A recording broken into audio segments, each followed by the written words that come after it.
Hey guys, it's BlockchainBrad, and today I'm very excited to talk to none other than Dustin Byington. Thank you, Dustin, so much for being on the channel today. Thanks, Bradley, for having me. No worries, mate. And guys, if you're not sure who Dustin is, he is a very important figure in Wanchain, a very prominent and very well-known blockchain project that certainly is coming to the fore at the moment in 2018. So if you're not familiar with Dustin himself, he is well-versed in blockchain. He has a lot of experience, but most importantly, he also has a background that is very educated. He's a graduate of Columbia University. He also has an MBA from Michigan University. He is a veteran entrepreneur, as he has said many times on stage. He is the co-founder of Tendermint for 2015, and he also has founded some other very important projects, including in the venture capital space. In 2007, which is a very important time in his work history, he also worked for Goldman Sachs for a number of years, and that's put him in good stead for his position today. So once again, Dustin, thank you so much for your time today. Thanks, Bradley. No worries. So let's get started with the crux of this, and fundamentally I'm sure there's been many interviews and this question's been posed, but we're talking about the slogan of rebuilding finance with Wanchain. So can you tell us exactly how Wanchain plan to do that? Yeah, the idea there is that there's two different approaches. We see the innovation of the digital asset as really fundamentally changing the financial services industry in a similar way as to how the digitization of the photograph impacted the larger media industry. And so given this innovation, what we anticipate is that the new financial services industry will be built on the backbone of digital assets. And so we're building this financial infrastructure on top of Wanchain. Right now, it's relatively small. At what last count about 600 billion market cap, maybe a little less. But we expect that market cap to expand quite rapidly. And so we're focusing on building products and services for that digital economy. This is opposed to some of the other larger fintech or Ripple solutions that are focused more on repairing the existing system. Right, okay. So let's talk about that in, I guess a more robust sense. You mentioned or alluded to some problems. What exactly is the problem that you're trying to solve by being essentially a new architecture and a new protocol? Well, to be able to really, for this vision of the new digital economy to flourish, what we need first we need cross-chain solutions. Right now, the world's blockchains, and there's thousands of them, all are effectively islands. They cannot communicate very well with each other. They cannot exchange value well. To do that, they must go through centralized off-chain solutions, which kind of kills the whole point of the blockchain to begin with. And so Wanchain you can think about it as like a bridge to all these various islands. And then we can pull in along these bridges the various digital assets onto our blockchain. And once we have all of the assets onto one blockchain, then powerful decentralized exchanges can be built as simply applications on top of our protocol. Okay, so let's unpack that a little bit more, because there's three key points that you argue are paramount to your architectural design, and that is privacy, cross-chain elements, and also smart contracts. So if we could quickly just talk about those in detail, firstly with your privacy, and particularly with regard to your ring signature technology, which obviously links to Monero. So we could start with the privacy aspect. Sure. Well, so Monero was the first to implement this ring signature technology, and we use that because a lot of people know Monero, but ring signature has been around for quite some time, and we have our own kind of flavor of them. We're the first to use ring signatures with virtual machine and smart contract platform, and so that meant that we had to do things like figure out how to pay for gas in a private way. If you're using just basic ring signatures, then you're going to leak your identity when you pay for gas, and so we built something called a stamp system that allows you to go out and prepay for gas, and then you can push these things through, these transactions through once you have this kind of like the stamp, effectively this little ticket that says, hey, I did pay for gas.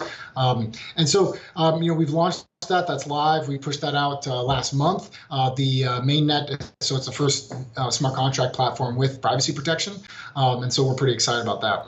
Absolutely. So just touching on Monero for a moment, because obviously it's been broached many times, including by your own company and I guess proponents of it. How do you feel about Monero being mentioned and likened with the ring signatures?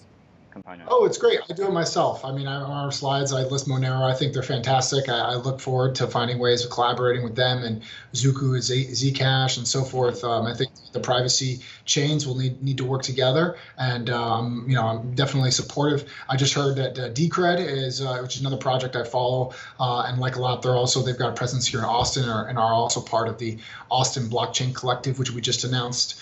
And so they've been hinting that they're going to be rolling out some privacy solutions. And ultimately, I think that privacy becomes a feature. It's so important that every blockchain is going to implement it. There's very few use cases that don't require privacy.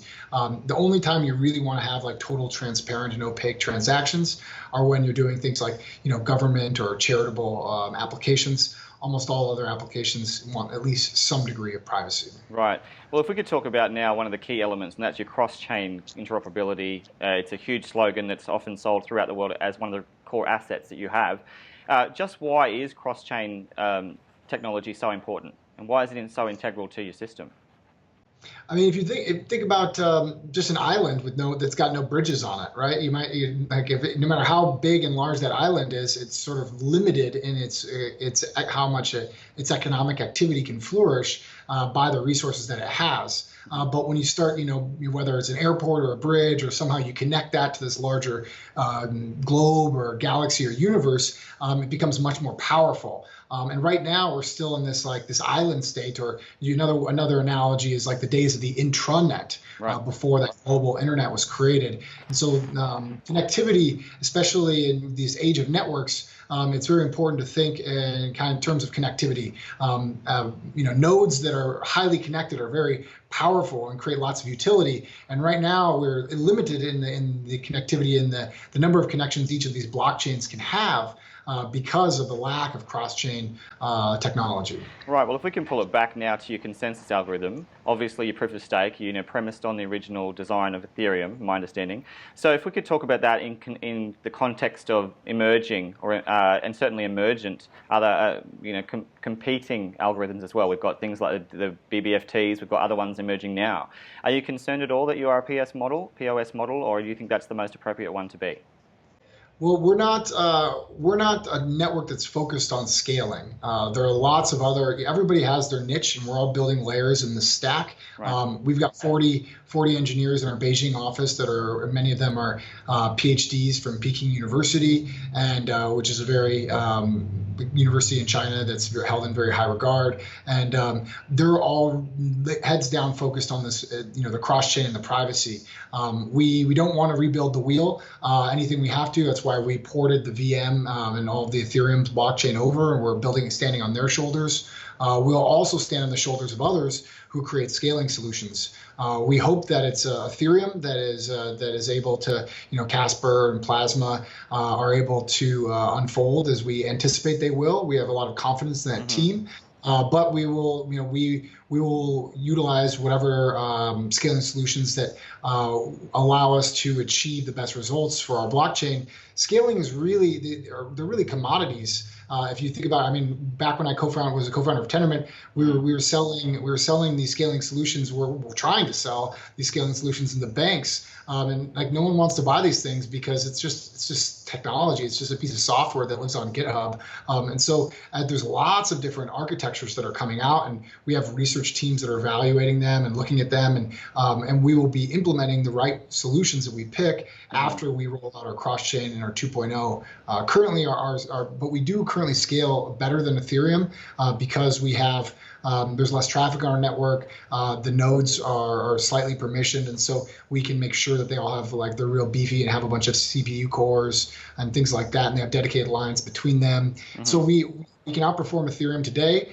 We can't perform to the level of to achieve our vision of rebuilding the financial service industry. You're not going to be able to build that on the backbone of what we have today. But what we do hope is that people have faith in our team to be able to evaluate technologies and implement them, which we have a really good track record of doing. Right. Well, what's interesting also is you alluded to two things there. One is that Jack Liu mentioned recently on stage that there's an emerging 3.0 in this with regard to the blockchains that you're going to cater for. No doubt, in that sense, you've moved from BTC across across to Ethereum and now potentially to other blockchains being utilized by your project. Are you considering other blockchains like Neo, for example, in the future? All the options are on the table right now. There's a lot of different architectures, and so we haven't, none of them we've taken off the table so far.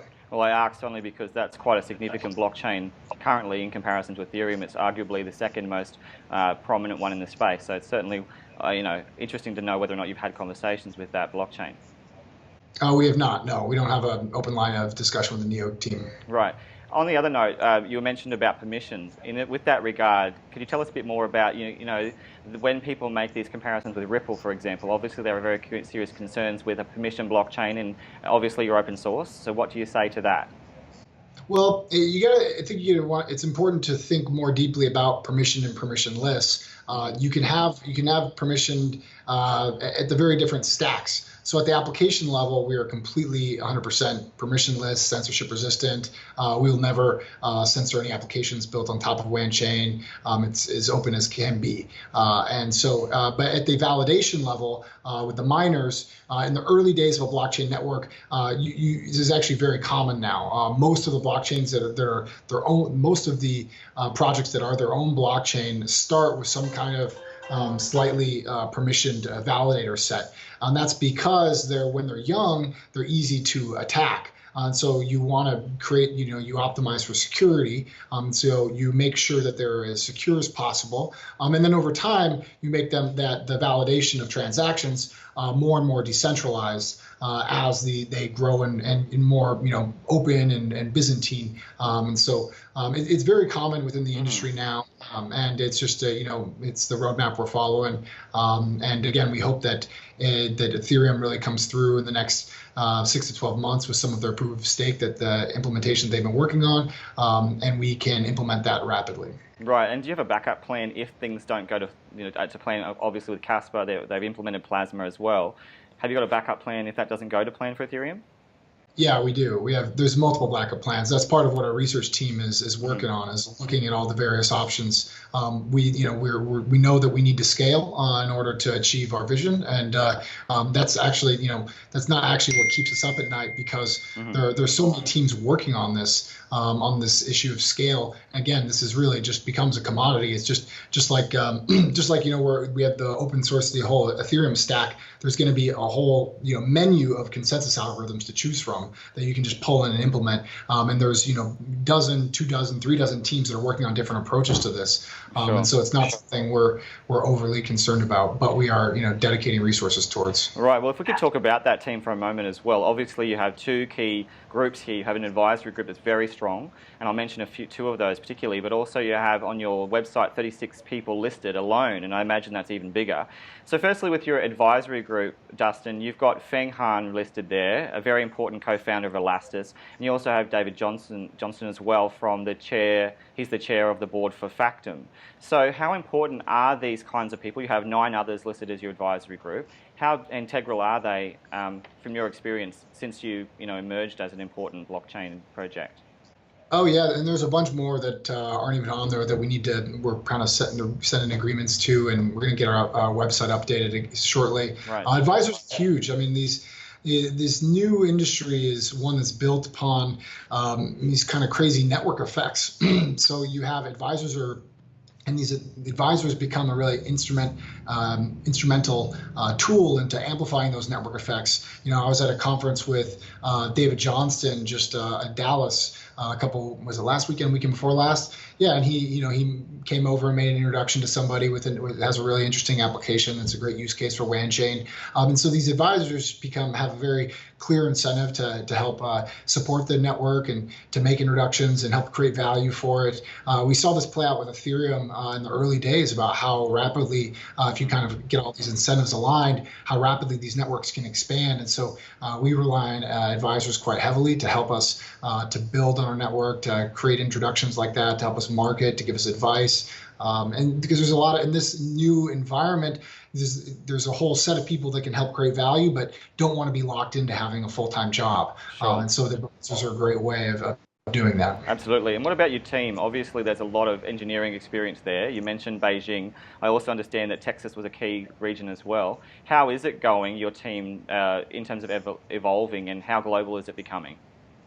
The team's going great.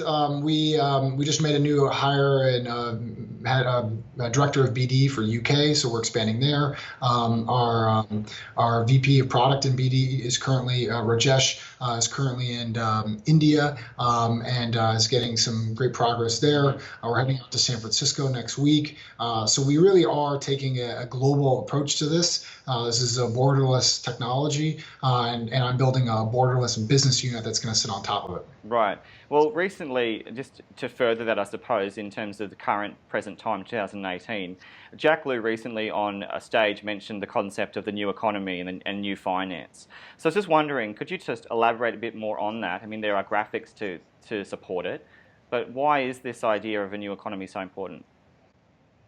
Because it's really the next generation of banking, and so when we digitized the photograph, what we found out, what was maybe unexpected, was that not only did the physical photograph go away, but so too did the physical camera. The camera also got digitized and became an application that runs on your phone. Mm-hmm. And so in the same way, now that we've digitized assets, with Bitcoin being the first natively digital asset, and then there's thousands, tens of thousands of others. Now banks are really just applications as well. They're digital applications that govern the movement of these digital tokens. And so this is the new economy. This is the new finance Jack is talking about. And so we think this is like profound, will completely change the way we move and exchange value in the world that we live in. And so this is but the problem is that you haven't been able to build like a decentralized exchange as an application,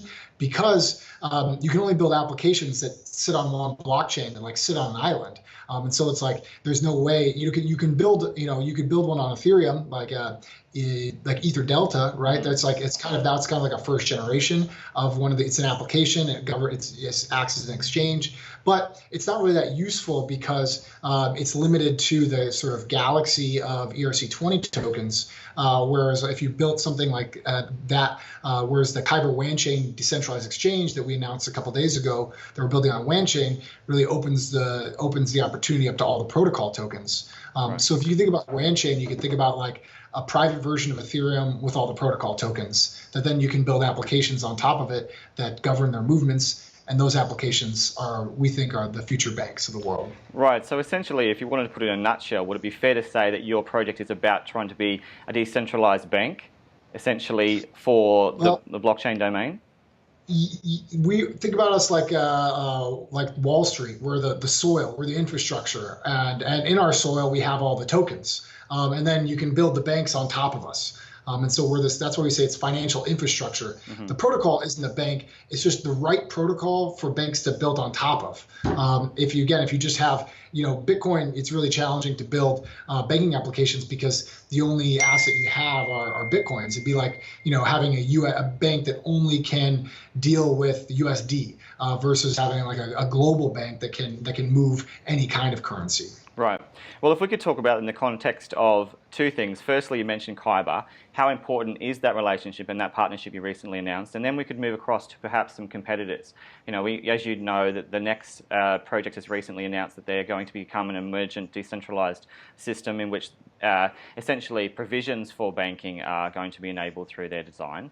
So let's talk first about KYBER. Sure. Yeah, KYBER, we're really excited. So KYBER solves some of the key problems that KYBER solves are related to transaction time and transaction cost. And so traditionally, why do people use centralized exchanges? Well, because there are some decentralized exchanges that exist, but why do people continue to take the central custody risk of giving up their coins and handing them to somebody else. And it's because these decentralized exchanges aren't performant enough. Right. Again, they're often limited to the sort of galaxy of ERC20 tokens, or they're very expensive. Anytime you want to like add a limit order, you have to pay because it has to be inserted into a block, or to remove a limit order, you have to pay. And they're also very slow, and so it's just not worth the risk, or the cost is too high for people to want to use them. And so KYBER solves a lot of these problems, especially the KYBER Wanchain decentralized exchange together. So what Wanchain brings to the table is we bring all the protocol tokens and the privacy, and then KYBER brings the fast transaction times and the low transaction fees. And it does that by getting rid of the order book and instead using liquidity pools. And these liquidity pools, if you're familiar with Shapeshift, they're kind of like an on-chain Shapeshift, whereby anybody can participate. So anybody can come and say, okay, here's these two currencies that I want to put up, and then they. Sorry for all the beeping. That's this okay. Is kind of how my day goes. It's just, that's fine. So it makes a competitive market with the liquidity providers, or another way just to visualize is just on-chain market makers. Right. Or just putting up currencies and the spreads and the prices. And then when I want to execute, it doesn't have an order book. It just has these like pools of currencies.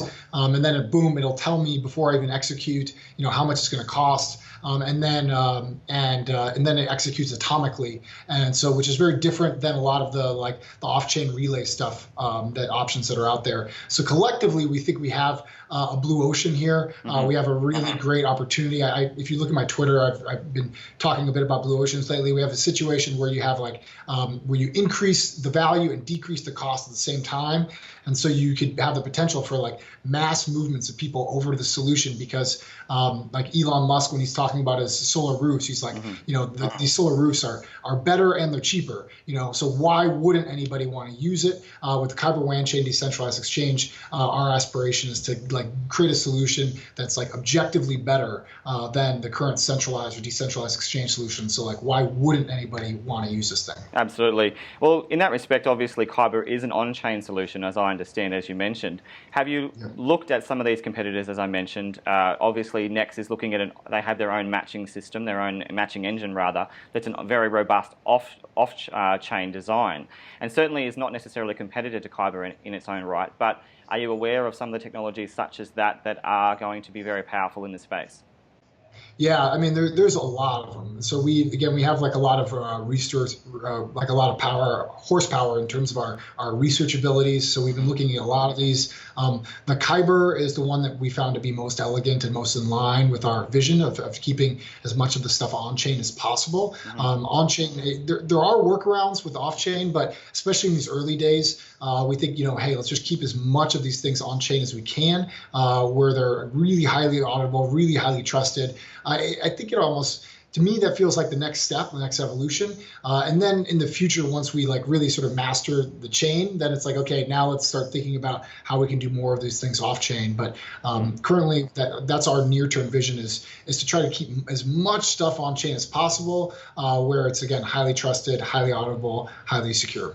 Right, and just in terms of other projects emerging now, obviously Fusion's one. We've seen that being a comparison just recently. I certainly saw that. Are you concerned about any other projects that are emerging now that certainly allude to similar constructs as your own? There's an idea, and then there's an execution in the team. I think one of the things that's really drawn people to Wanchain is our team and our proven track record of executing. And so, there's, especially in this open source world, people are going to stand on our shoulders and to build technologies that are similar to ours or leverage our technology in similar ways. And so, sure, come on, let's I'm fine with people standing on our shoulders in the same way that we stood on Ethereum's. But the only thing that is really defensible in the space are network effects. And so the key, so we have this great technology, but then it's my job as the business leader to go build a really robust economy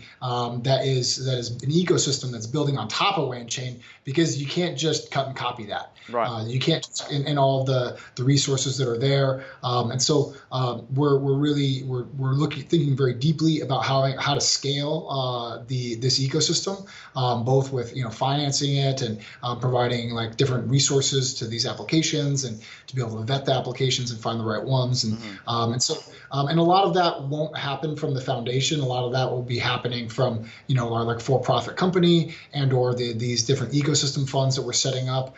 It's important to kind of keep some arm's distance between the foundation, which is really totally focused on the protocol, and then the applications that are building on top of it. And part of that reason is because the applications is where the regulation should come in. So we really we'll be providing resources, but we'll be providing them through different entities. And so it's a really interesting time with this very rapidly growing technology. So we're really excited. Well, clearly you're not worried about your competitors. That's what I can garner from what you said. If we could pull it back a bit to some of the technologies you have talked about before as well, Dustin, with regard to your secure multi-third-party compute technology, your computational, key elements, and also Jack Liu recently mentioned a threshold key sharing technology as well. Those two things seem to be really important to your overall design. Can you tell us a bit about why they are? Sure. So secure multi-party compute, and this will have to be the last question, if that's okay. I gotta jump on a call. But the secure multi-party compute is it's a way for a group of validators to take control of a private key on another blockchain. And so these are a group of validators that sort of sit in between, like say Ethereum and Wanchain. And what that allows is these group of validators to lock take Ethereum, for example, to lock the Ethereum on the Ethereum blockchain, and then for a new Ether to be minted on Wanchain. And so that's kind of like, it's like they create a bridge. They lock something on the Ethereum blockchain and they create something new on the Wanchain blockchain. This new thing that they created is a bearer instrument. And so that means that anybody that holds it can go and cache it effectively for that original Ethereum that was locked. And these assets, the locked and the newly issued, are held in one-to-one fashion. So there's no double spending. And the threshold key sharing signatures is a way for because you have this group of validators that are doing the locking. Not all of them are going to be online.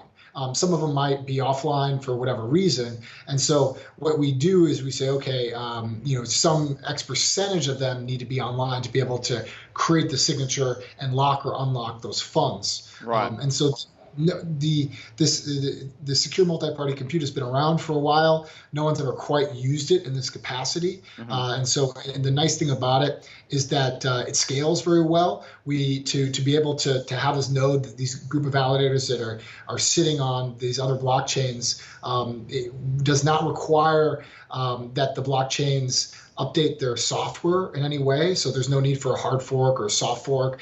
There's no need for any kind of permission from that group of validators, that other blockchain. And so once we get this dialed in, we think that it'll scale quite effectively. And then we can really rapidly kind of build bridges to all these blockchains, and then port the various assets over Wanchain and create a really powerful ecosystem that is private. I see, and obviously you are very pressed for time, but I do have to ask you this very important question with regard to your ICO. Obviously, we're at the stage now where you're awaiting exchanges, and certainly, as you've alluded to through your Telegram and your Twitter, it's out of your control in many respects. But what is actually going on in terms of the exchange? What have you heard, and what do you know? Well, I mean, we know that they're pinging our APIs, so we anticipate that they're integrating it, and that it'll be listed as soon as they're back from Chinese New Year and working on it and things like that. So, but I'm not sure if anyone is.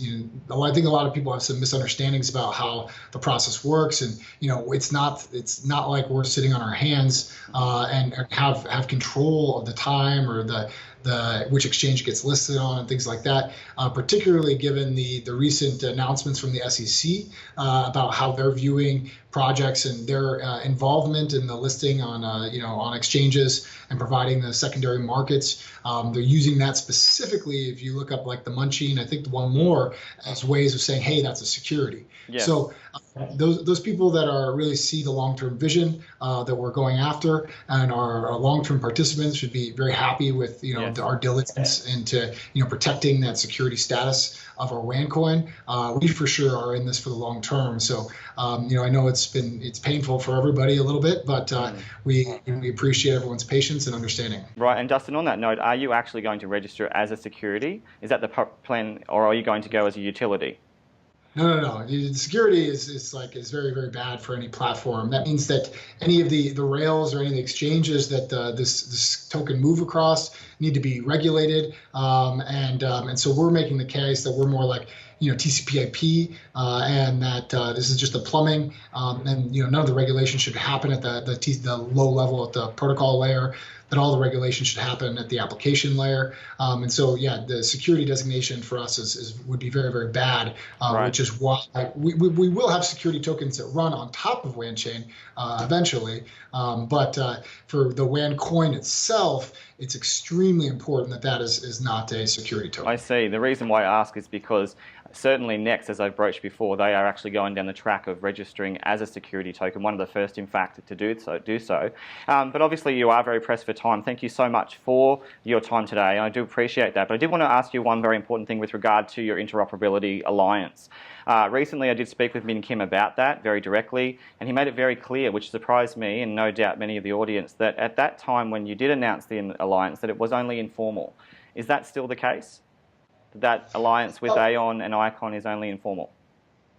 I mean, I'm not sure what he means by informal. I think we all have a really, shared vision about what it is that we want to accomplish. And we're talking to them about coming out to China, to go to a conference together in China, about meeting up together again in consensus in May. So I think that there's a really great value into finding ways that we can work together and collaborate, and particularly for Aon and Icon to make sure that their chains can communicate with one another. I think that's the interoperability chains. Our chain is a little bit more more general purpose, and so the understanding we shouldn't have any problems syncing up with their chains. But I think there's a lot of value into finding ways to work together and collaborate on initiatives, and we'll see where it takes us. Right. I guess to be clearer, is that the illusion was that you haven't yet signed any formal agreements. Oh, like is putting something on paper? Right. No. I mean, I don't know. I don't think paper documents really, I find that trust people talk a lot about trustlessness, this network, this industry being trustless. Right. And I think that's not accurate. It's just moving trust into networks. I have a lot of trust in networks. I have a lot of trust in people. So we don't have there's no formal document, but I know Matt, I know Min, and we all seem like we have a lot of alignment, and we've been, publicly talking about that alignment. And we'll see where it goes from here.